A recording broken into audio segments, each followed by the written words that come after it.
Hi, I'm Dave Van Ginhoven from European Studies. Hi, I'm Jonathan Core from IPPL, which is International Public Policy and Leadership.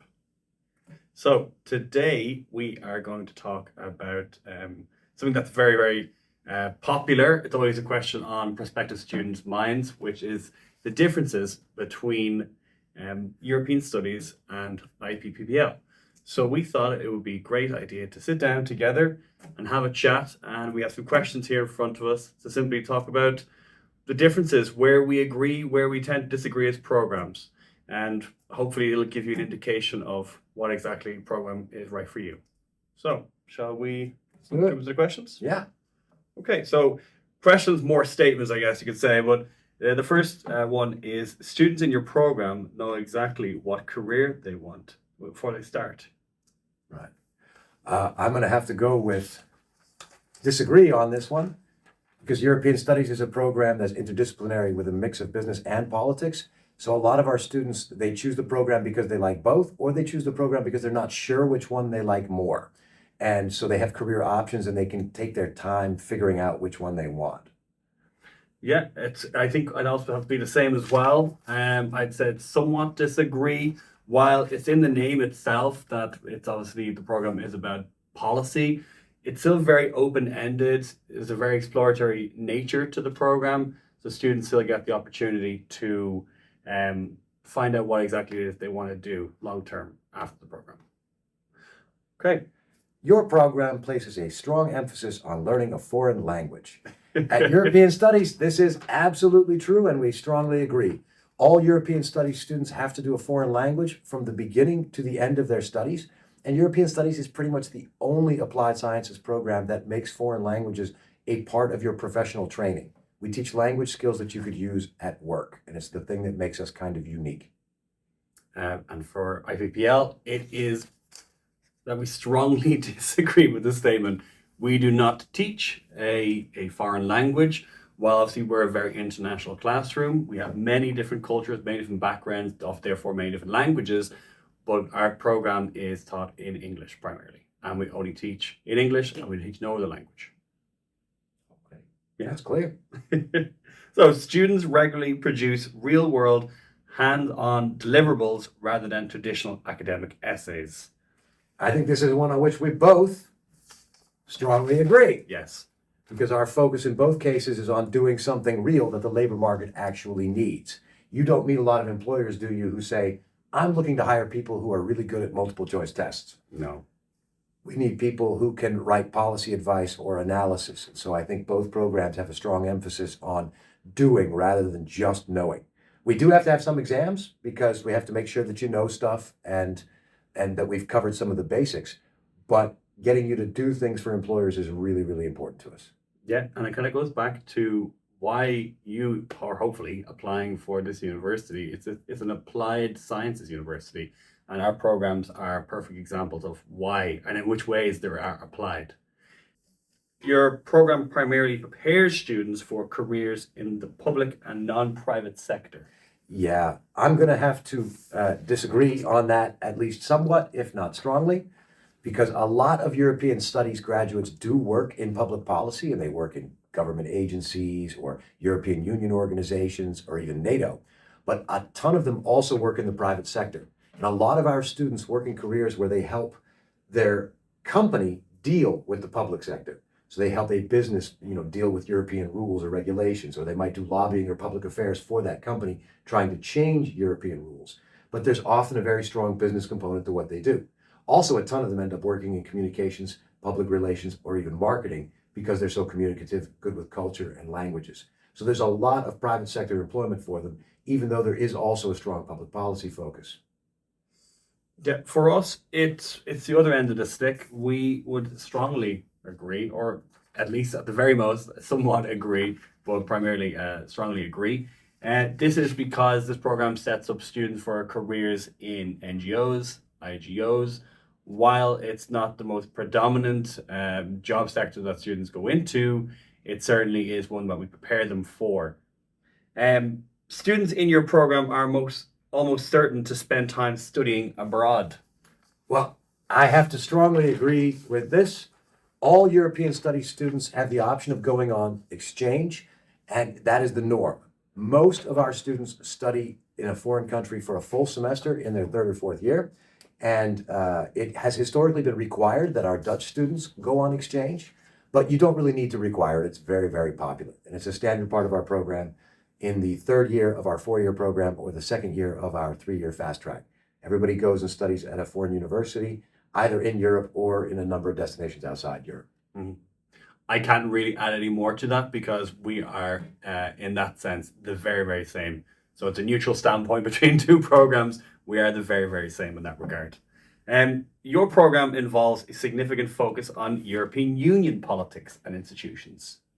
Oh, yes, that's absolutely correct. We're not called European Studies for nothing. We've always had a focus on what's going on in Europe and the EU, and we try to train students to understand that so that they can help their employers with it. Because if you're in Europe or if you do business with Europe, you're affected by European Union politics and the EU. They make all of these rules that influence how your business can do business. And if you don't like those rules, you have to hire somebody to try to change them. And if you do like those rules, you have to hire somebody to help you make sure you don't break them. And that's exactly sort of the career field that we're in. And so it's a big part of our program. A lot of talk about the EU. We also reenact and simulate some EU decision-making processes in the program itself. And we send all of our students to Brussels at least once for a visit, and many of them go more often than that. Mm. I would say that we somewhat agree because you tend to keep in mind that we are an international program. It's obviously called International Public Policy. So while we are in the EU, we're here in the Netherlands, in case you didn't know, here in The Hague, we are not predominantly focused on European Union politics. Politics always plays a role, but we are a policy program first. And so, yes, of course, just like in European Studies, we also organize a trip to Brussels as well. So there is always those elements there, but it's important to keep in mind the differences between the two.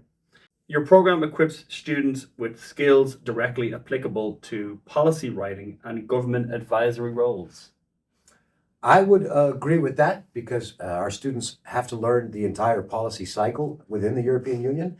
And that's something that has to be a part of their final research project, for example. Whatever issue they're dealing with, they have to look at how the European Union plays a role, what rulemaking transpires, and what role they could play in that process. So it's a pretty important component of what we do. But I believe you do it too. I think we do. We certainly, I would strongly agree.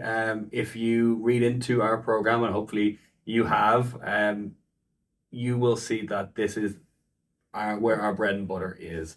This is all about our program. We are super involved in explaining how policy works, why it works, how you kind of come about creating policy. That is the world in which you will live in if you were to choose this program, IPPL. Most graduates from your program continue into a master's degree immediately after finishing.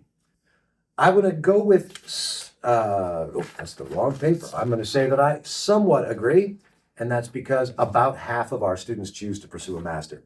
European Studies has a lot of students who are interested in a career in politics and a lot of students who are interested in a career in business. The students who want to work in business more often go straight to work after they graduate, and a lot of them find a job during their internship. The other half of the students, the ones who like politics more, they tend to go for a master's because most of the really good public sector jobs these days would like you to have a master. So for our students, it's usually international relations or something like it, like global development studies, peace and security studies, that kind of thing. And to a lesser extent, European Union studies or public administration or even international business or something like that. I think there's some overlap with the masters that your students do there as well. Oh, certainly. A lot of the time, if you are to remain here in The Hague, a lot of our students then tend to go on to study public administration. You have to keep in mind that this program that you'll be learning with us is a public administration degree. So a lot of students then want to continue on to study more in depth in a certain topic that they perhaps are very interested in and become an expert in that field. So not everyone, of course, goes on to study more after to do a master's degree or whatever it may be. And some, of course, then just continue on into the job sector. But it's always worthwhile keeping in mind that, if you are really interested in policy, in order to kind of tighten those screws. Going to study on some more is absolutely fine because it allows you then to become more of an expert in particular policy areas. Last question is, a student who thrives in your program tends to be someone who wants to change the world through the systems and institutions. I think we both probably agree with that a lot. Yeah. I think our students tend to be students who want to change the world and to make it better. Absolutely. Even though our program has a strong business focus, we don't attract a lot of cold commercial capitalists. We attract students who want to make the world better, either through innovative public policy or through like new sustainable business practices with good governance and stuff like that. They're very human, they're very creative, and they're very, very caring, and they want to make the world better. And in our case, it can be through that policy process and through the government systems, but it can also be through business, whereas I think at IPPL, it's more about doing it through the government institutions and the NGOs. Yeah, absolutely. And I can speak from the perspective of not just students we currently have here, but for students who I've spoken to at Open Days and other various channels.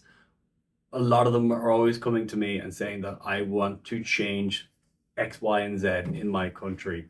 And while, of course, we want to give you the tools, it's a very honourable thing, and we try to do our best to offer those tools to you and explain them, and then it's up to you then to apply those to make the world a better place. It's never an easy thing, but we like to think that we can try our best to do so, to show you how. That's all the questions we have. Yeah, I think that maybe we can strongly agree that both of these programs are really good choices for you if you're somebody who wants to make the world a better place and if you're interested in connecting with the international community, but they have slightly different accents in what they focus on and slightly different approaches to career preparation. Neither one of them is a better choice than the other. It's all about which one is the right choice for you and your personal preferences, and I, for one, wish you luck with making that decision. Yes, the very best of luck in your future prospects. Take care. All the best. Bye.